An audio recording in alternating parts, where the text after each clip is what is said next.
Friends, कैसे आप लोग? क्या होता है निर्वाचन आयोग, काम क्या है इसका, सब आज की क्लास में चर्चा करेंगे। बार बोलते हैं पढ़ लिख लीजिए, नेता सब क्या करेगा, बेवकूफ़ बनाता है, गजब का बेवकूफ़।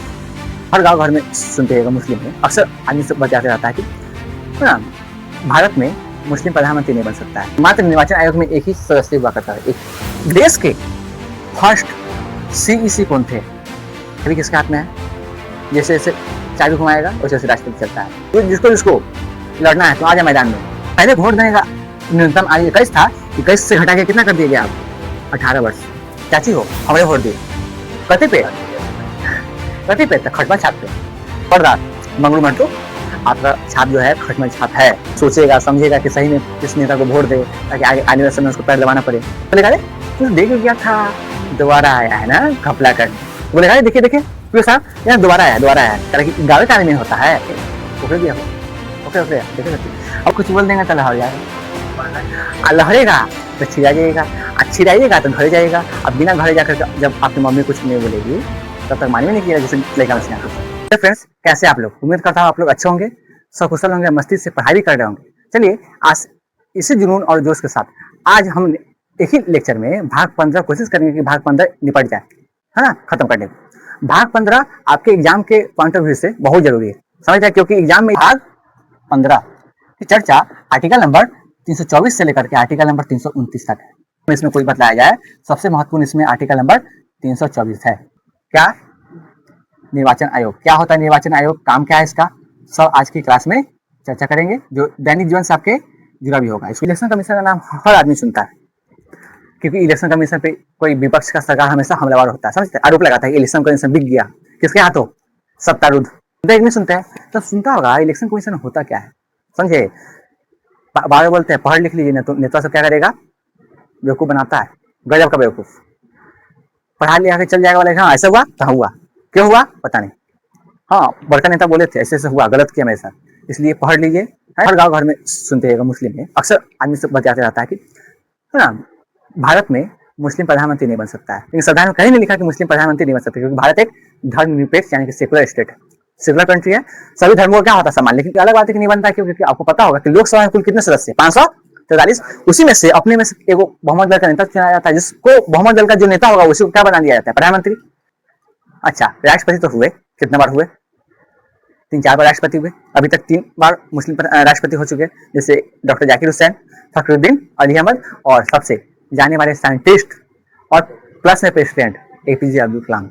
अच्छा, इलेक्शन कमीशन है क्या, काम क्या है इसका? सीधा बात, निर्वाचन मतलब क्या होता है? चुनाव कराने का काम होगा इसका। सिंपल है, देश में जितने भी चुनाव होता होगा सब कौन कराएगा? निर्वाचन आयोग। अलग बात है कि निर्वाचन आयोग भी 2 प्रकार का होता है, एगो केंद्र स्तर पे, एगो होगा भारत का निर्वाचन आयोग, एगो राज्य का निर्वाचन आयोग, अलग बात है। लेकिन सबसे पहले इसका इतिहास जानेंगे कि निर्वाचन आयोग की गठन कब हुआ। 15 जनवरी 1950 ईस्वी को, यानी कि गणतंत्र दिवस, पहला रिपब्लिक डे के मात्र बोल सकते 11 दिन पहले, 26 जनवरी को मनाएंगे ना पहला गणतंत्र दिवस, 26 जनवरी 1950 को। 15 जनवरी 1950 को निर्वाचन आयोग का गठन हुआ। पहला बात कि जब गठन हुआ था 15 जनवरी 1950 को, तो मात्र निर्वाचन आयोग में एक ही सदस्य हुआ करता था, एक ही, मात्र एक। लेकिन पहले एक था, बढ़ा के बाद में कितना कर दिया गया? 3। कब हुआ ये भी यहाँ पूछ सकता है, तो 1993 में, 1993 में क्यों हुआ ये भी पूछ सकता है। क्योंकि एक आदमी थे, एक समिति था, समझिए, समिति का नाम है ताराकुंडे समिति। ताराकुंडे समिति की अनुशंसा पे, सिफारिश पे निर्वाचन आयोग में सदस्यों की संख्या को 1 से बढ़ा के कितना कर दिया गया? 3। कब किया गया? 1993 में। अच्छा, 3 सदस्य होते हैं ना, तो 2 अन्य होंगे और 1 मेन होंगे। तो मेने को मालूम है क्या बोला जाता है, चैनल बहुत फेमस है। अच्छा, ज्यादा ताकत किसको होगा, अन्य को कि मेन को? अच्छा, हाई कोर्ट में भी कितना? 1 मेन और 37 को अन्य। पहले तो कम ही था, तो उसको क्या बोलते हैं? CJI। इसको बोलते हैं CEC। और बोलिएगा CEC मतलब क्या?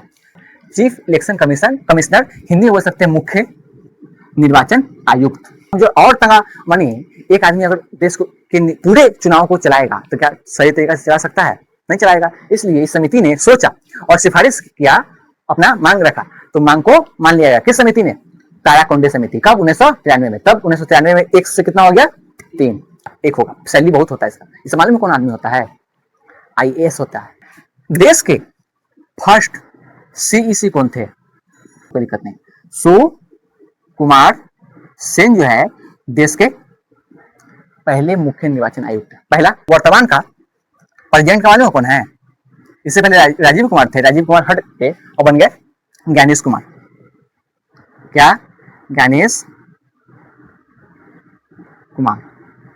किसके सदके में लोग मतलब कि पद पे बैठे हुए मालूम है? देश के राष्ट्रपति। ऐसे थोड़ी ना बोल दिया गया, मालूम है? देश के राष्ट्रपति को याद रखिए, आर्टिकल नंबर 53 में बताए होंगे।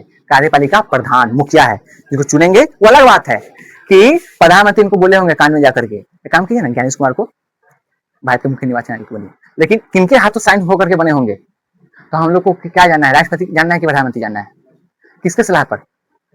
प्रधानमंत्री सलाह देता है, मतलब चाबी किसके हाथ में है? जैसे जैसे चाबी घुमाएगा वैसे वैसे राष्ट्रपति चलता है। भारत के मुख्य निर्वाचन आयुक्त का नियुक्ति कौन करता है? नियुक्ति कौन करेगा? राष्ट्रपति। कोई दिक्कत? बोलिए कोई दिक्कत? अच्छा, ये तो मुख्य निर्वाचन आयुक्त का। किसका नियुक्ति? सीईसी का। लेकिन अन्य यानी कि इलेक्शन कमिश्नर, इसका नियुक्ति कौन करते हैं मालूम है?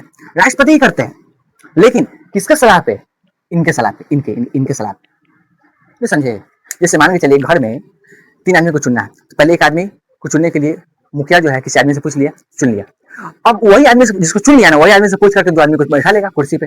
तो यही सुझाव देंगे किसको? राष्ट्रपति को। तो वही आदमी 2 आदमी को चुन लेंगे, क्या दिक्कत है? अच्छा, ये भी आईएएस होते हैं, हो सकता है कि यही प्रमोशन होकर क्या हो जाए आगे चल के सीईसी। अलग बात है, पावर कितना होगा? पावर बहुत ज्यादा होगा। तो पूरा देश का चुनाव इन्हीं के हाथ में है। लेकिन बोझ भी तो होता है, तंगो घपला हुआ 6 साल या 65 वर्ष, इसका मतलब समझ में आता है? 6 या 65 मतलब समझ जाए। अगर नियुक्ति जब होगा तो उस वक्त से देखा जाएगा। मान के चलिए अभी 55 साल है इनका, किसी एक आदमी का, तो सबसे पहले जो पुर जाए, या तो 6 साल पहले पुर जाए या 65 साल पहले पुर जाए। क्या पुरेगा? अगर 55 साल में कोई नौकरी करने इस पे आया तो बैठा, तो पहले 6 साल पुर जाएगा ना, एक सर्टे पे रिटायर हो जाएगा। अगर अगर मान लेते हैं 59 किया तो 59 तक दोनों पुर जाएगा। और मान 60 पे किया, 60 पे तो 6 साल क्या पुर पाएगा? पहले 65 पुर जाएगा। ये है, लेकिन इसके लिए एक फिक्स है, केवल 6 साल की गारंटी नहीं है, केवल तुम 65 साल तक तुम रह सकता है, कोई दिक्कत नहीं। 6 है नहीं। क्या काम होगा? चुनाव की घोषणा करना। क्या?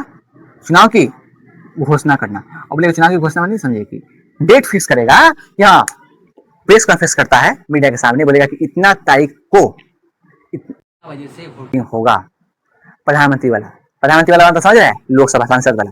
इतना तारीख को इतना बजे से विधानसभा होगा। तो चुनाव की घोषणा कौन करता है? निर्वाचन आयोग। तो जिसको लड़ना है तो आजा मैदान में, तैयारी करो। 2 महीना पहले तुमको बता दिया गया, हम भी तैयारी करते हैं, आजा मैदान में। दूसरा, ठीक है। तीसरा, अब चुनाव घोषणा किया तो चुनाव को समाप्त तो वही करेगा। कौन करेगा? निर्वाचन आयोग। तो चुनाव की परिणाम का भी घोषणा यही करता है। परिणाम समझते हैं? अब परिणाम मतलब रिजल्ट वाला, रिजल्ट कौन जीता कौन हारा, यही ना करेगा। चलिए, चुनाव होने से पहले याद कीजिए, गांव में बच्ची बताता है पर्ची, देखा है? अब गांव में रहने वाला आदमी से नहीं जानेगा तो क्या जाने, पर्ची बताता है, इसको पहचान पत्र बोलते हैं। पहचान वोटर आईडी कार्ड। तो पहचान पत्र बनाने का काम किसका है? चुनाव आयोग का। पहले वोट देने का न्यूनतम आयु 21 था, 21 से घटा के कितना कर दिया गया अब? 18 वर्ष। कब? 1989 में। 1989 में, यानी कि 61वां संविधान संशोधन द्वारा। मालूम है कितना बच्चा को मालूम है? अक्सर बच्चा को मालूम आता है या आदमी को कि सब सुनता है क्या, जब जैसे याद हुआ 18 साल उम्र है, नहीं, पहले 21 था। भी राजनीतिक दल है, उसको चुनाव चिन्ह कौन प्रदान करता है? चुनाव चिन्ह कि इसका मुर्गा छाप होगा, इसका खटिया छाप होगा, इसका खटमा छाप होगा, है, इसका पंजा छाप होगा, इसका कमल छाप होगा। कौन देगा चुनाव चिन्ह? सिंबल निर्वाचन आयोग, इलेक्शन कमीशन। समझे बात को? हाँ, चूज कर सकता है, मतलब ऑप्शन देता है कि एक काम कीजिए 20 को उसमें देख लीजिए किसको आप क्या चूज करना चाह रहे हैं। या आप एक काम कीजिए कि आपको है ना खटमा छाप रखना है, खटमा छाप। तो खटमा छाप का प्रस्ताव रखिए किसको? सुनिए, खटमा छाप का प्रस्ताव रखिए निर्वाचन आयोग को दीजिए एप्लीकेशन लेकर के, तो जांचेगा, अगर संभव होगा तो दे सकता है। अभी जैसे कॉकरोच जनता पार्टी अगर आगे चल के, सुनिए, कॉकरोच जनता पार्टी आगे चल के अगर पॉलिटिकल पार्टी बन जाता है तो कौन सा सिंबल लेगा? कॉकरोच छाप। चुनाव आयोग को देना पड़ेगा। मानिए चुनाव लड़ने गया, अब बिना कोई चुनाव चिन्ह का जाएगा, बताइए। अब बोल के क्या चाची हो हमने वोट दिया, कति पे तो खटमा छाप पे। अच्छा, अब कोई आदमी गया, चाची हमने वोट दिया, कति पे? पता ना, सिंबल ना मिल रही है। अब जाके बूढ़ी चाची जो है जाके किस पे वोट देगी? खोजते रहेगी क्या? तो बोल भी नहीं किया, पूछे थे तो बोला कि मिल भी नहीं किया। तो निर्वाचन आयोग ही सिंबल बांटता है, चाहे निर्दलीय उम्मीदवार का नहीं हो। बोलिएगा निर्दलीय क्या होता है? निर्दलीय, किसी भी दल का नहीं, इंडिपेंडेंट मानिए तो निर्दलीय उम्मीदवार को भी चुनाव चिन्ह मिलता है, चाहे कोई छाप हो, कुकर छाप हो, बैगन छाप हो, बेलना छाप हो, उससे मतलब नहीं है। See uniform civil code article number 44 याद है? हाँ याद नहीं है। आर्टिकल संहिता को आर्टिकल संहिता बोल रहे हैं, गजब बात है। आर्टिकल संहिता नाम सही रहेगा, आचार संहिता। इसको बोलते हैं कोड ऑफ कंडक्ट, यानी कि COC बोल सकते हैं। मतलब होता क्या? आचार मतलब चुनाव, आचार मतलब खाने वाला नहीं, संहिता मतलब नियम कानून। मतलब कोई भी अगर पार्टी को चुनाव लड़ रहा है तो चुनाव आयोग पहले से सतर्क करता है, खबरदार मंगलू मर्दो, आपका छाप जो है खटमल छाप है, खबरदार आप चुनाव लड़ने जाए एकदम बेफिक्र जाइए। आप 18 साल का हो गए, राष्ट्रपति चुनाव लड़ना है तो 35 साल उम्र होना चाहिए। सब कुछ हो गया? हाँ हो गया। तो अब क्या खबरदार क्यों करे? तो बोलेगा कि आचार संहिता लागू है। याद कीजिए, आचार संहिता कब से लागू हो जाता है? चुनाव का तारीख जैया घोषणा हुआ, चाहे 3 महीना हो चाहे साल भर हो, उससे मतलब नहीं है। चुनाव आयोग जैया, निर्वाचन आयोग जैया घोषणा कर दिया, मान के चलिए आज कितना तारीख, जितना भी हो, मान के चलिए कि हम 10 अगस्त मानते हैं, आज मानिए कि 10 अगस्त है, तो 10 अगस्त को 10 अगस्त 2026 को प्रेस कॉन्फ्रेंस हुआ कि अगले महीना सितंबर में 15 सितंबर से आपके यहाँ राष्ट्रपति का चुनाव लड़ा जाएगा। किसका? राष्ट्रपति का। चलिए राष्ट्रपति बहुत बात बोलती है, एमएलए का चुनाव होगा, एमएलए मतलब विधायक वाला चुनाव। तो इसी दिन से जब तारीख घोषणा हुआ उसी दिन से आचार संहिता लागू, कोड ऑफ कंडक्ट लागू हो जाएगा। अब बोलिए कोड ऑफ कंडक्ट क्या हुआ? इसमें नियम कानून लिखा हुआ है, ये ना आप चुनाव लड़ रहे हैं, ये काम नहीं कर सकते हैं, ये काम नहीं कीजिएगा, अगर पकड़े जाइएगा आपको बर्खास्त कर दिया जाएगा। जब नॉमिनेशन फाइल किया है ना, नॉमिनेशन कितना बार तो ये देखा गया है कि कितना एमएलए विधायक जीतने के बाद, विधायक बनने के बाद उसको विधायकी को छीन लिया जाता है। अब कौन छीनेगा? बहुत पावर होता है आयोग को। क्यों? गलती कुछ बोला, मान के चलिए कि अगर मान लीजिए ब्यौरा देना पड़ता है तुम कितना तुम्हारे पास संपत्ति है, चल कितना है और अचल कितना है, कोई दिया है 100 करोड़, कितना उसका संपत्ति है प्रॉपर्टी 100 करोड़ का, अब दिया कि 10 करोड़, समझे? बाद में चुनाव आयोग को कोई खबर पहुंचा दिया क्या कि उसके पास कितना है, सुनिए कितना 100 करोड़, तो चुनाव आयोग को शक होगा, अरे 90 करोड़ का छिपाया है। तो जब जांच बिन करेगा, मालूम चलेगा कि नहीं 90 करोड़ काला धन वाला पैसा रखा हुआ था, तो उसको विधायकी को छीन लेगा। आचार संहिता में ये सब लिखा हुआ, पहला बात। दूसरा मतलब आप अगर चुनाव लड़ रहे हैं तो खबरदार मंगरू मत, समझे? आप जो भी छाप उससे मतलब नहीं है, आप पर्ची लगाइए, जितना मन है पर्ची लगाइए, जितना मन है पोस्टर लगाइए, लेकिन खबरदार चुनाव का दिन जब चुनाव होगा, जब पोलिंग होगा, पोलिंग मतलब वोटिंग होगा, उससे 48 घंटा पहले 48 घंटा पहले आपको प्रचार रोक देना होगा। अगर पकड़े जाएगा, मान के चलिए 15 तारीख को अगर चुनाव है तो उसको 13 तारीख तक बोल सकते हैं, 13 तारीख तक उसको प्रचार करना है। 13 क्या मान के चलिए ना, 12 तारीख तक शाम तक कर सकता है। 13 और 14 को पकड़ाया, जहां पकड़ाया तो विधायक जो बनने वाला था मंगरू महातो, उसको उठा के जीप में भर के ले जाएगा, क्योंकि सब पूरा पुलिस किसके हाथ में होता है, उसको किसको हाथ में दिया था, जितना दिन के लिए उतना दिन के लिए निर्वाचन आयोग क्रॉस कदम दबाएगा, उसको 3rd डिग्री का टॉर्चर करेगा। ठीक है, पहला इसमें ये भी लिखा होता है कि आप 6 बजे के बाद आप प्रचार नहीं कर सकते शाम के, और सुबह के 10 बजे के पहले प्रचार नहीं कर सकते। पकड़ाइएगा, प्रचार गाड़ी पकड़ाएगा, बस देख लीजिए क्या होगा। लेकिन तभी होता है कि नहीं होता है, गाँव घर में देखते हैं नेता सब रात में आता है 8-9 बजे, कोई कॉल कर दिया पुलिस वाले को, कुछ कर पाएगा? नहीं करेगा, नाम का बात है, हाँ सब नाम के लिए होता है। क्या ज्यादा करके मेन काम जो होता है ना 28 घंटे के अंदर होता है, फिर प्रचार गाड़ी तो घूमना नहीं है। अब तो जो हुआ पैसा, ये 28 घंटे में पैसा बढ़ाता है, डालू पैसा मतलब जो भी हो। इसीलिए समझिए बात, बिहार में तो खास कैसा देखने को मिलता है, जाति के नाम पे, धर्म के नाम पे सब बढ़ जाता है, समझिए अलग बात। तो मैं समझना आचार संहिता में नियम कानून है, वो सभी कानून जो चुनाव की घोषणा के बाद हो जाता है। कब तक? जब तक रिजल्ट नहीं आए तब तक। क्या लगता है, अगर आप पोस्टर लगाए खटमा छाप का, पोस्टर लगा दिए पोल पे, याद रखिए 48 घंटे से पहले चुनाव, समझिए चुनाव खत्म, यानी कि चुनाव जो होने वाला है, पोलिंग होने वाला है, 28 घंटे से पहले तो प्रचार खत्म कर ही देना है, और जहां जाके पोस्टर लगा सबको नोच कर हटाइए। अच्छा ऐसा क्यों करवाता है? दिमाग लगे, कॉमन सेंस का यूज कीजिए, ताकि 2 दिन आपको ना जनता को बहुत परेशान किए, बहुत परेशान किए, खूब गोबर भर दिया उसके दिमाग में। एक काम कीजिए, अब गोबर भर दिया तो खाने के 2 दिन समय दीजिए उसको। कहने का मतलब ये नहीं हुआ, कहने का मतलब ये सोचने समझने के लिए दीजिए। बहुत आप उसके पास एक नेता तो नहीं गया होगा, आपके जैसे 10 को गया होगा, सोचेगा समझेगा कि सही में किस नेता को वोट दे, ताकि आगे आने वाले समय उसको पैर दबाना पड़े। सोचेगा ना कि किसको पैर दबाना पड़े, उसी में वोट देगा। सही मान रहा है क्या? नहीं, मतलब कि सोचेगा समझेगा कि कौन ऐसा नेता हमारे लिए अच्छा होगा, उसको देंगे। तो 2 दिन शांत मन से छोड़ दो, लेकिन इसी में कांड होता है बड़ा बड़ा। निर्वाचन आयोग जैसा बना उसी दिन से आचार संहिता लागू था, लेकिन उसके बावजूद ठीक तरीका से प्रभावी नहीं था। जैसा मन आचार संहिता में लगा हुआ है उससे कोई मतलब नहीं था सबको। तो ये गए थे निर्वाचन आयोग, 10वें निर्वाचन आयोग, 10वां, टी.एन. सेन। तो टी.एन. सेन जो थे, और बोलेगा वहां वियतनाम से आए थे क्या? वियतनाम के नहीं थे, हमको लगा होगा कि वियतनाम का, क्योंकि क्या नाम था, फांग चुई चाओ, फान वोई चाओ, हो ची मिंह, है कि नहीं? उसके बाद हुन फुसो, है कि नहीं, न्यूगन आइकोक। तो अलग बात है। तो टी.एन. सेन जो है, टी.एन. सेन ये 10वें निर्वाचन आयुक्त है, ये आए ना, बोले कि नहीं ऐसे काम नहीं चलेगा, नहीं ऐसे काम नहीं चलेगा, आचार संहिता लगा हुआ था, उसको कोई मान में नहीं करता, रंगा ठीक से 3rd डिग्री का टॉर्चर हो, डराओ तब ना डरेगा। तो उसमें खूब मतलब इसलिए आचार संहिता लगा होता, ताकि पारदर्शी समझते हैं, बिना झोल झंझट का। तो भारतीय निर्वाचन आयोग, दूसरा होगा राज्य का। मालूम राज्य निर्वाचन आयोग बहुत कम, इसका बहुत कम शक्ति है, इसको बहुत कम शक्ति है। सबसे ज्यादा शक्ति किसका है? इंडिया का जो निर्वाचन आयोग तो केंद्र सरकार का है। इसके पीछे रीजन, भारतीय निर्वाचन आयोग किसका इसका चुनाव कराता समझिए, कराएगा। पहला प्रेसिडेंट का चुनाव यही कराता है, एंड वाइस प्रेसिडेंट का चुनाव यही कराता है। राष्ट्रपति और उपराष्ट्रपति का चुनाव कौन करता है? भारतीय निर्वाचन आयोग की राज्य निर्वाचन आयोग। क्वेश्चन है पहला। दूसरा, या तो लोकसभा का चुनाव हो या राज्यसभा का, निर्वाचन कौन कराता है? भारतीय। तीसरा, या तो विधानसभा का हो या विधान परिषद का, कौन कराता है बताइए? भारतीय निर्वाचन आयोग। तो राज्य का अंदर में क्या जाता है? राज्य के अंदर में जाता है अलुवा नहीं, बताए थे हम, पंचायती राज में जो चुनाव होता है, मुखिया का चुनाव, इसका काम क्या है बताइए? पंचायती राज का चुनाव जो होगा केवल किसके हाथ में आएगा बताइए? पंचायती राज का चुनाव राज्य निर्वाचन आयोग। इसमें क्या हर एक राज्य में राज्य निर्वाचन आयोग होगा, है या ना?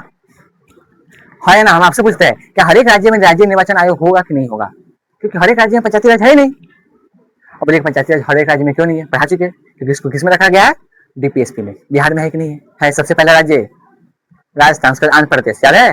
भूल गए? 1959 2 अक्टूबर। मतदान दिवस कब मनाया जाता होगा? दिमाग लगाइए। आपसे पूछते हैं, मतदान दिवस कब मनाया जाता होगा? 25 जनवरी, 15 जनवरी नहीं, 25। तो मतदान दिवस भी कब मनाया जाता होगा? हर एक साल 25 जनवरी को। ठीक है, आपसे क्वेश्चन पूछता है। क्वेश्चन है कि पीएम एंड सीएम का चुनाव कौन कराता है? सीएम भारतीय निर्वाचन आयोग की राज्य निर्वाचन आयोग? अरे पीएम और सीएम का चुनाव कभी होते हुए सुने हैं? पागल आदमी कहीं का। विधानसभा या विधान परिषद का आदमी तो कौन क्या चुनता है? सीएम। और लोकसभा या राज्यसभा के आदमी मिलकर क्या चुनता है? पीएम। इसका नियुक्ति होता है, चुनाव नहीं होता है, नियुक्ति होता है। नियुक्ति फिर कुछ बोल देंगे तो लहर जाएगा, लहरेगा तो छिड़ा जाएगा, छिड़ाइएगा तो घर जाएगा। अब बिना घर जाकर जब आपकी मम्मी कुछ नहीं बोलेगी तब तक मानी में नहीं किया, जैसे लेकर। अब ज्ञानेश कुमार ऊपर बैठे हुए हैं, ज्ञानेश कुमार ऊपर बैठे हुए हैं, कहाँ पे? दिल्ली में। वो आदमी अकेले क्या पावर है कि पूरा देश को? वो आता होगा हर जगह चुनाव करवाने? नहीं, वो किसी को सौंप देता है काम। सबके नजर है उसको, लेकिन किसी के हाथ में काम सौंपता है कि देखो ईमानदारी से काम करना, तुमको इधर उधर होना चाहिए, क्योंकि तुम फंसेगा तो तुम्हारा बदनामी नहीं होगा। किसका बदनामी होगा? मेरा, क्योंकि मेरे अंदर में तुम आया। तो हर एक जिला में मेन इसलिए करता क्या है, एक जिला में एक आदमी को काम को सौंप देता है कि काम कीजिए, आपको इतना दिन के लिए आपको निर्वाचन आयुक्त बनाया जा रहा है। क्या? निर्वाचन आयुक्त उस जिला का। अच्छा, किसको हाथ में देता होगा? डीएम को। तो डीएम जो होता है ना, डीएम कभी कभी निर्वाचन आयुक्त भी हो जाता है। कब? चुनाव के समय। समझिए बात को। तो ये काम किसको देगा? नियंत्रण किसके हाथ में देगा पहले बताइए? बोलिए डीएम को। सबसे पहले डीएम, यानी कि डीएम का फुल फॉर्म क्या होता है? डिस्ट्रिक्ट मजिस्ट्रेट को एक बड़ा सा जिला का एक निर्वाचन आयुक्त बना देता है। कौन बनाता होगा? दिमाग लगाइए। भारत का निर्वाचन आयुक्त, मुख्य निर्वाचन आयुक्त, हर एक जिला का एक डीएम को निर्वाचन उसके हाथ में देता होगा। काम कीजिए, देख लीजिए, जैसे एकदम शांतिपूर्वक होना चाहिए, तो हमको होला नहीं होना चाहिए। अगर ऐसा करवा दिया शांतिपूर्वक तो आपको अवार्ड दिया जाएगा मेरे तरफ से। तो पूछेगा कि जिला लेवल पे किस अफसर को निर्वाचन का काम सौंपा जाता है करवाने को। अब मान के चलिए मुजफ्फरपुर का एग्जाम्पल लेते हैं, हम सब मुजफ्फरपुर में रहते हैं। अब मुजफ्फरपुर छोटा बड़ा लगता है क्या? 50 लाख आबादी है, क्या डीएम संभाल लेगा? क्या पोलिंग बूथ समझते हैं? और बोलेगा पोलिंग बूथ मतलब क्या होता है? जैसे हर एक गांव में 2-3 पोलिंग बूथ होता है जहाँ पे वोटिंग होता है, वोट मतदान होता है, मतदान। तो क्या डीएम हर एक जगह जा सकता है? मानिए यहाँ से लेकर के उसमें मानिए तो कितना प्रमंडल होगा, कितना प्रखंड होगा, क्या हर एक प्रखंड में भी कितना गांव होगा, कितना पंचायत के कितना गांव, तो हर एक गांव में जा सकता है क्या? संभव है? तो वो भी तो किसी को अंदर में सौंप देगा। लेकिन जिला लेवल पे सबसे हेड कौन होता है निर्वाचन निर्वाचन के मामले में? कौन? डीएम। वो किसको सौंपता है? हम जो बोले उसको ध्यान सुनिए। वो जो है करता क्या है? कुछ नहीं, हम बताते हैं। जिला इतना बड़ा, कोई जिला मान लीजिए कोई भी जिला है, इसको 4-5 सेक्टर में बांट देता है, 4-5 भाग में बांट देता है, 4 से 5। मान चलिए हम कितना भाग में बांट देते हैं इसको? 5 भाग में। 1 भाग, 2 भाग, मान के चलिए 3, 4, 5 हो गया ना? 1, 2, 3, 4 और 5, 5 भाग में बांटेगा। कि एक काम कीजिए, अच्छा बताइए, एक भाग में क्या एक प्रखंड होगा? एक से ज्यादा होगा? एक से ज्यादा होगा, वो तो अच्छा बताइए। तो पहला पूरा जिला पर किसका नियंत्रण होता है? देख रहे ऊपर से किसका नजर है? डीएम का। और 4 से 5 भाग में बांट करके वो किसी और आदमी को काम सौंप देता है कि हाँ हम देखो, तुमको हम देख रहे हैं, हम कुछ भी होगा तुमसे रिपोर्ट मांगेंगे, हम निचल का आदमी से नहीं जाएंगे। किससे? निचल का। लेकिन डीएम के नीचे कौन होता है? एग्जाम में पूछा जा सकता है। R O. अब बोलिए आर ओ का फुल फॉर्म क्या? डीएम का तो सब जानता है, डिस्ट्रिक्ट मजिस्ट्रेट। रिटर्निंग ऑफिसर क्या होगा? Returning officer. Returning officer. पहला बात, जिला लेवल पे किसको काम सौंपा चुनाव कराने का? किसको? डीएम को। डीएम 4-5 सेक्टर भाग में बांट के किसको सौंपा है काम? तो हर एक यहाँ भी आरो होगा कि नहीं होगा? ये को दिमाग लगाइए, आरो होगा, ये भी आरो होगा, 5 आरो होगा कि नहीं होगा? मतलब जितना सेक्टर में बांटेगा, जितना भाग में बांटेगा उतना आरो होगा। अच्छा, ये भी बड़ा भाग है कि नहीं है? ये भी तो किसी को सौंपेगा कि नहीं? बताइए। हम एक एग्जाम्पल लेते, एक वाला एग्जाम्पल लेते इसका। तो इसमें कम से कम एक पोलिंग बूथ होगा कि एक से ज्यादा होगा? बहुत सारे स्कूल होगा जहाँ पे वोटिंग होगा, तो कम से कम एक से ज्यादा होगा पोलिंग बूथ, एक से ज्यादा होगा, तो इसको भी तो संभालने में मुश्किल है। तो ये भी किसी न किसी के अंडर में दे देता है काम को। एक काम करो, डीएम साहब पूछेंगे हमसे काम अभी तक कितना मतदान हुआ, तो हम तुमसे मांगेंगे, तुम्ही से मांग के हम इनको देंगे। ध्यान से रखना। तो करता क्या है, हर एक आरओ अपने अंडर, अब मतलब क्या डीएम एगो था, लेकिन आरओ क्या बनेगा? देखिए 5 गो। अब आरओ से भी कितना बनेगा? पीओ को सौंपेगा काम। अब बोलेगा पीओ मतलब क्या हुआ? Presiding officer. क्या? Presiding officer. प्रिसाइडिंग ऑफिसर मतलब अभी जो आरओ किससे काम मांगेगा? इससे। तो आरओ का काम क्या मालूम है? एक जगह बैठा नहीं रहना। जो चुनाव हो रहा है ना, जो मतदान, खाली अपने जहाँ पे सेक्टर में अपनी जगह जहाँ सब पोलिंग बूथ पे जगह जगह घूमेगा। अच्छा मालूम है, जो प्रिसाइडिंग ऑफिसर होता है, प्रिसाइडिंग ऑफिसर एक माने कि एक स्कूल है यहाँ पे, एक स्कूल का एक पीओ होगा, नहीं समझे? एक स्कूल का एक प्रिसाइडिंग ऑफिसर होगा। ऐसे मानेंगे 10 बार तो क्या होगा? पीओ 10 होगा। उसी प्रकार हर एक आरओ के अंदर में कौन आता है? पीओ। हाँ, तो क्या होगा? आपके घर पे कोई कराने देगा क्या? स्कूल पे तो सरकारी संपत्ति पे हो, और कोई प्राइवेट पे निजी पे करे, करने देगा? माने करने भी दिया। घोटाला वोटाला की ऐसी सरकारी संपत्ति, माने जैसे चुनाव होने वाला है ना, मतदान, उसे 2-3 दिन पहले अपने अंडर में रखता है। जैसे जहाँ पे होता है शुद्ध होगा, स्कूल बंद होता है 3-4 दिन, दूसरे दिन एक दिन आता है, कैमरा फिक्स किया और पहले मशीन पहुंचाने जाता है। सुनिए, तो पहले डीएम अपने अंडर में से 4-5 भाग बांट करके जिला को किसको अंदर में देता है? आरओ। आरओ मतलब रिटर्निंग ऑफिसर। अब आरओ भी अपने एक, अच्छा बताइए, एक आरओ के अंदर में बहुत सारा क्या होगा? स्कूल। तो एक स्कूल के लेवल पे एक अफसर को बनाया जाता है। स्कूल लेवल पे अफसर होगा कि नहीं होगा? एक पोलिंग बूथ, उसको क्या बोलेंगे? पीओ। पीओ को बोले क्या? Presiding officer. अच्छा, हर एक स्कूल का एक पीओ होगा कि नहीं होगा? अरे हर एक स्कूल का एक पीओ होगा। अच्छा, अब जानते हैं जहाँ पे, अब सुनिए, 18 साल होगा ना, 18 साल, तो जाइएगा जहाँ पे पोलिंग बूथ पूछेगा, बोलेगा पीओ। कौन पीओ? वही जो आप पीओ है, पीओ एक स्कूल का आएगा पेट्रोलिंग करने। सुनता है नहीं कि मजिस्ट्रेट साहब आ रहे हैं, मजिस्ट्रेट साहब आ रहे हैं। इसको कभी कभी कहेगा ना, सब आरओ ना बोल के क्या होता है? मजिस्ट्रेट साहब। जब पोलिंग पेट्रोलिंग करने निकलता है, पूरा एकदम उसके साथ साथ आगे गाड़ी रहेगा, पीछे रहेगा, है ना। डीएम साहब कभी कहीं डीएम साहब भी चल जाते हैं, कहीं कभी आरओ को भेजते हैं। एक काम करो, तो आरओ सब आते हैं, तो एक आगे पीछे ब्लैक कमांडो न पूछ देगा, एकदम मालूम है आरओ किसके पास जाएगा? किसी के पास नहीं, सबसे पहले किसके पास जाएगा? बोलेगा एक काम करो, दो रिपोर्ट दो, यहाँ पे अभी तक कितना % मतदान हुआ, कितना आदमी वोट दे चुका है, लिख लिया। उसके बाद 1 मिनट का काम है, 2 मिनट, 1 मिनट होता है, 1 मिनट बैठा, बस 1 मिनट, 3 मिनट में फिर चल जाएगा, फिर दूसरा पोलिंग बूथ पे, नहीं समझे? ऐसे करते करते आरओ सबसे झंझट का काम किसको होगा? पीओ का। अच्छा, तो हर एक पोलिंग बूथ का एक प्रिसाइडिंग ऑफिसर होता है, लेकिन इसके अंदर भी आदमी होता है। क्या होगा? इसके अंदर भी आदमी होगा, वो भी पीओ होगा। बोलेगा पीओ मतलब, यहाँ पे तो पीओ लिखिए दिए, ये पीओ मतलब क्या हुआ? ये पीओ मतलब polling officer. Polling officer, polling officer, polling officer हर एक बूथ पे, हर एक पोलिंग बूथ पे 3 गो पोलिंग ऑफिसर होता है। क्या गो?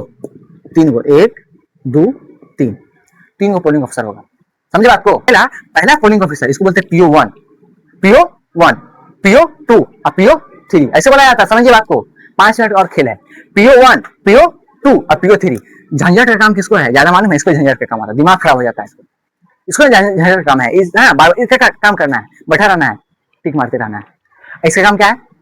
इसका काम क्या है बताइए? अच्छा मालूम है, रुचि बताते हैं। ये जो है पीओ कोई और आदमी नहीं होता है, ये कोई और आदमी नहीं होता है, ये दोनों का दोनों टीचर होता है सरकारी स्कूल का। पता है कि नहीं पता है? सरकारी स्कूल के टीचर को ही प्रिसाइडिंग ऑफिसर पीओ बना देता है। लेकिन ये जो होता है, ये रिटर्निंग ऑफिसर, ये अफसर होता होगा, पर हो सकता है वीडियो हो, नहीं समझे? वीडियो को क्या बनाया था उतना दिन के लिए? Presiding officer. डीएम तो समझ ही रहे, डीएम अपने आप में। तो ये पूछ सकता है कि पीओ 1 का काम क्या है, पीओ 2 का काम क्या है और पीओ 3 का काम क्या है। दोनों का काम अलग अलग होता है कि नहीं? पीओ फिर वाला नहीं। पहला का काम यानी कि पीओ 1 का काम जो होता है, क्या मिलेगा? आईडी मिलाता है। सुनिए, पीओ 1 का काम क्या होगा? आईडी मिलाना। अब जो पहचान पत्र लेके गए है ना, सुनिए, पहचान पत्र जो लेके गए, आप पहचान पत्र देखेगा ये, ठीक है, ये देखेगा पहला। ये ऑर्डर किसको देगा? ऑर्डर नहीं बोल सकते हैं, ये पीओ 2 को पहुंचा देगा बात को कि इसका आईडी सही है, ठीक है। तो क्या करेगा? टिक मारेगा। टिक मार दिया, वो मिलाएगा, ये भी मिलाया, टिक मार दिया कि हाँ ये आदमी है। और हाथ पे क्या लगा देगा? स्याही। पीओ 2 का ही काम क्या होता है? हाथ पे स्याही लगाने का। अब बोलेगा हाथ पे स्याही जो लगता है ना, मालूम क्या होता है? केमिस्ट्री का केमिकल होता है, केमिकल, ऐसा केमिकल जो कभी जल्दी मिटे नहीं। AgNO3 यानी कि सिल्वर नाइट्रेट का होता है, जो जल्दी है ना। पहले क्या होता था, बच्चा सब खेलने वाला नहीं होता है, ये क्या लगा दिया, मानिए ऐसे रगड़ेगा तो छूट जाएगा, नहीं छूट जाएगा, फिर दोबारा जाके दे देगा। लेकिन अब जो ऐसा केमिकल लगा आता है AgNO3 सिल्वर नाइट्रेट का, जो जल्दी छूट भी नहीं करेगा, तो 1-2 दिन 4-5 दिन तो लगेगा। अब कितना बच्चा करता क्या है? हम छुड़ा देंगे। क्या करेगा? छुड़ा देंगे नाखून पे ब्लेड मार के। लेकिन चलिए छुड़ा दिया, लेकिन यहाँ पे टिक तो लग गया, और दूसरा बार पकड़ाया ना तो वो हल होगा, है ना, वो हल होगा तो भगाने जाएंगे, ठीक है। पीओ 1 का काम क्या है? आईडी मिलाना। पीओ 2 का काम, हाँ, हो सकता है कि दूसरा के आईडी पे जा सकता है, अपनी आईडी पे पहचान लेगा ना, अरे तुम तो गया है, तुम कैसे आ गया? एक दो पुलिस खड़ा रहता है, पुलिस छिटपुट रहता है, कुछ करेगा नहीं। लेकिन जो ये आते हैं कौन? आरो साहब जब पेट्रोलिंग करने, तो ब्लैक कमांडो से उतरेगा एकदम तुरंत। तीसरा का काम है लाइन देना। बोलेगा लाइन देना मतलब क्या होता? गलती नहीं समझिएगा। लाइन देना मतलब मान के चलिए, जो ईवीएम मशीन है ना, ईवीएम मशीन पे लाइन देता है, चलो जाइए, आपका लाइन दे दिया गया, अब जाइए टिप दीजिए, जिस पे खड्डा पे जो भी चीज पे टिपना है टिप दीजिए। तो पीओ 3 का काम क्या है? पीओ 3 का सबसे आसान काम होता है, कुछ नहीं करना, बैठा रहेगी। इसके अलावा प्राइवेट आदमी भी कुछ कुछ होता है, सुनिएगा। पोलिंग एजेंट, पीए, किसी आदमी का पीए नहीं, पीए का फुल फॉर्म क्या होता है? Polling agent. पोलिंग एजेंट जो होता है सरकार प्राइवेट आदमी होता है। जैसे कहने का मतलब, हमको मंगरू महतो को, सुनिए, मंगरू महतो को चुनाव लड़ना है, विधायकी लड़ रहे हैं, क्या लड़े? विधायकी। तो मंगरू महतो हर एक पोलिंग बूथ पे, और बहुत पैसा वाले मंगरू महतो है, तो हर एक पोलिंग बूथ पे सरकार मतलब क्या ना, सरकार में लिखा हुआ है कि आप अपना पीए रख सकते हैं, पोलिंग एजेंट, जो गांव का ही आदमी होगा, हर एक आदमी को जान पहचान होगा। क्या तू वोट देके गया था ना, इधर इधर इधर, इसे तो नहीं जानेगा, इसे तो दूसरा टीचर होगा, दूसरे जिला का हो सकता है, या उसी जिला का होगा, तो हर दूसरा स्कूल का होगा, जान भी नहीं करता आपके फेस को। बोलेगा अरे तू देके गया था, दोबारा आया है ना घपला करने। तो बोलेगा अरे देखिए देखिए पीओ साहब, यहाँ दोबारा आया, कारण गाँव का आदमी होता है, तो जो भी विधायक सब है उसी गाँव के आदमी को क्या बना देता है? पैसा देता है, एक दिन का 500 रुपया, 1000 रुपया, उसके 2 गो 3 गो हर एक पार्टी है ना अपना अपना बैठा जाता है। चुनाव में धांधली ना हो, सुने, चुनाव में धांधली ना हो, कि धांधली होगा तुरंत हम विधायक साहब को कॉल कर देंगे। विधायक सबसे जान पहचान है, हमको कम समझते हैं। ये देखिए धांधली की है, ईवीएम मशीन पे वोटिंग हो गया, ईवीएम मशीन पे वोटिंग हो गया। अब चुनाव संपन्न रात में शाम के 6 बजे तक। अब क्या करेगा ये जो है पीओ, दोनों पीओ, ये पीओ का तो काम ही छोड़िए, इसका काम केवल क्या था? गाँव का ही आदमी था, पैसा लेकर देख रेख किया कि सही में धांधली तो नहीं हो रहा है। ये दोनों पीओ आदमी मेन जो है, मेन पोलिंग बूथ ये दोनों आदमी था कि आरो था? बताइए तो कौन था? Presiding officer, polling officer. मालूम इसका काम क्या होता है? इसका काम आएगा हर एक पोलिंग बूथ पे पिकअप आएगा शाम में 6 बजे के बाद, जब हाँ पिकअप आएगा, पिकअप पे ईवीएम लगाएगा। क्या लगाता है? ईवीएम। और एक पिकअप पे बहुत सारा ईवीएम लगाएगा, मतलब कि अब इस बूथ से उस बूथ पे गया, उस बूथ से उस बूथ पे गया, तो जितना भर सके उतना भरेगा। इन दोनों का काम क्या है? दोनों एकदम चढ़ जाएगा किस पे? पिकअप पे। इन दोनों का काम है कि सही सलामत ईवीएम को किसके हाथों सौंपना? आरओ, हाँ आरओ के पास, सही सलामत। हाँ वही तो दिक्कत। तो उसका ब्लैक कमांडो रहता है 2-3 4-5 गो। अच्छा, हल्के में लेते हैं क्या? तो पीओ का काम है, पीओ आरओ समझिए, पीओ प्रिसाइडिंग ऑफिसर का काम है सही सलामत किसको सौंप देना? आरओ को, ठीक है। आरओ इंतजार करता है जहाँ पे मतगणना होने वाला। बोले मतगणना मतलब क्या होता है? जहाँ पे गिनती होगा वोट का, बड़ा बड़ा टेंट हाउस लगा होता है, वहाँ पे जाकर पहुंचा दिया। रात में कितना 11 बज जाता है, 12 बज जाता है, अरे बहुत पूरा जिला का आदमी वहाँ पहुंचा होगा, नहीं समझे, पूरा जिला का आदमी वहाँ पहुंचा होगा, पूरा जिला गया। ईवीएम किसका सलामत दे दिया, किसके सलामत, आरओ। और आरओ क्या करेगा, सही सलामत एक बड़ा सा हॉल होता है, बहुत बड़ा हॉल, बहुत बड़ा हॉल, पूरे जिला का वहाँ पे ईवीएम मशीन जमा होता है, उसको बोलते हैं स्टोरेज रूम। मन समझिए ना, एक तरह से बहुत दिन से बयान पड़ा हुआ है, बहुत बड़ा का स्टोरेज रूम है। स्टोरेज रूम समझते हैं ना, जहाँ पे सामान बोरिया माने गेहूँ रखाता है, उसी रूम में रखा जाएगा। तो स्टोरेज रूम में रख देगा पूरा ईवीएम मशीन थका करके। और वही नहीं, पूरा कैमरा लगाया जाता है चारों तरफ। मानिए अगर दो तीन दिन के बाद, अगर चाहे एक सप्ताह बाद अगर रिजल्ट आने वाला है, एक सप्ताह तक कौन देख रेख करेगा, कैमरा लगाना चाहिए ना। आगे चल के बीच में कोई धोखाधड़ी रात में आया 12 बजे ना का बोस आदमी आ जाकर के ईवीएम को कुछ घपला कर दिया, दूसरा ईवीएम रख दिया, वो ईवीएम घटा के हो सकता है। तो पूरा कैमरा लगाता है, खाली कैमरा लगने से काम नहीं चलेगा, पूरा चारों तरफ से। मालूम अब किसका जिम्मेदारी है सही सलामत रखना, डीएम साहब का। अगर कुछ हुआ तो डीएम साहब पकड़ाएंगे, क्योंकि आरओ साहब का तो काम था, इनका काम था इसको सौंपना, इसका काम था रख देना, जमा करा देना।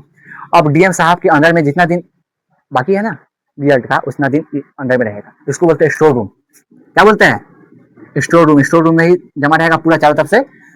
पैरामिलिट्री का आदमी सब रहता है, मतलब समझिए ना, आर्मी में भी उसका काम है, समझिए उतना दिन तक रहता है, दिन 24 घंटा, समझिए 24 घंटा रहेगा पढ़ा देते हुए चारों तरफ। अगर अंदर जाना है ना, सुनिए एक और बात बताते हैं, अगर अंदर जाना है कोई नेतवा को परमिशन लेके जाएगा, बोलेगा नेतवा कहाँ जाएगा फिर, जब ईवीएम मशीन जमा हो गया तो देख रेख करने सबका अधिकार ना भाई, कि देखो घबराते नहीं बात, देख रेख करने जाता है तो उसके साथ परमिशन लेना पड़ता है। कोई आम आदमी नहीं आ सकता, जो वोट में चुनाव में खड़ा हुआ वो जा सकता है देखने कि सही में कुछ घपला तो नहीं किया है। नहीं सुनते हैं कि डीएम साहब ने घपला किया, कोई नेता आरोप लगा देता है। ईवीएम को रात में देखे पिकअप घुसते हुए अंदर, जब उसमें लदा हुआ था ईवीएम, अभी जब बाहर निकला तो दूसरा ईवीएम लद के निकला। समझे, तो डीएम साहब का, अच्छा डीएम साहब में कुछ तंग हुआ तो डायरेक्ट ई जो है उसको डीएम के पास से हटा सकता है, हटाएगा क्या, जेल भेज देगा। ये होता है, समझे, देख लीजिए। फिर डीएम के अंदर कौन, आरओ। आरओ कितना होगा, एक जिला में 4-5 को होगा। आरओ मतलब returning officer, district magistrate. RO के अंदर, आरओ भी किसके अंदर रहता है, पीओ, प्रिसाइडिंग ऑफिसर। एक आरओ के अंदर बहुत सारे पोलिंग बूथ होगा, जितना पोलिंग बूथ होगा हर एक पोलिंग बूथ का एक क्या होगा, पीओ, प्रिसाइडिंग ऑफिसर। और प्रिसाइडिंग ऑफिसर मेन हेड होता है पोलिंग बूथ का, उसके अंदर में पीओ काम करता है, पोलिंग ऑफिसर। 3 गो, 1 2 3, इसका काम आईडी मिलाना, इसका काम स्याही लगाना और टिक मारना, और तीसरा काम लाइन देना। चौथा होता है private, PA, polling agent. Polling agent private होता है, मतलब नेता से वोट पैसा देकर के 500 रुपया एक रोज भत्ता के हिसाब से, 500, किसी को 1000 रुपया, मजदूर सब चल जाता है, जो पढ़ा लिखा होता है मोड़ा टिक लगाता है, सब लगाएगा टिक से एकदम 4-5 को बैठे लगाएगा एकदम, कुर्सी लगा के एकदम, टेबल लगा के। कौन, गाँव का आदमी जाके हंसेगा, ओके दिया हो, ओके देखे सकते। अब बस सब अपने अपने उड़ने से पोलिंग ऑफिसर बोलेगा पहले का वाला, ये पहले का वाला, ये नाम बोलेगा मंगरू महतो, हाँ मंगरू महतो खोजिए, हाँ है, टिक मारिए, सब एक लाइन से टिक मारिए। ऐसे होता है, ये है चुनाव। कोशिश है कि आज का क्लास कमेंट अच्छा लगा हो तो कमेंट में जरूर लिखिएगा, और दोस्तों तक शेयर कीजिए, ताकि उन लोगों को भी चुनाव के बारे में थोड़ा जानकारी हो। क्योंकि हर आदमी की निजी, समझ रहे ना, निजी मतलब कि बोल सकते हैं सावधानी का अधिकार है चुनाव के बारे में जानने, क्योंकि आप जब वोट दे सकते हैं तो चुनाव के बारे में क्यों नहीं जानेंगे। ठीक है, आज के लिए इतना ही, जय हिंद।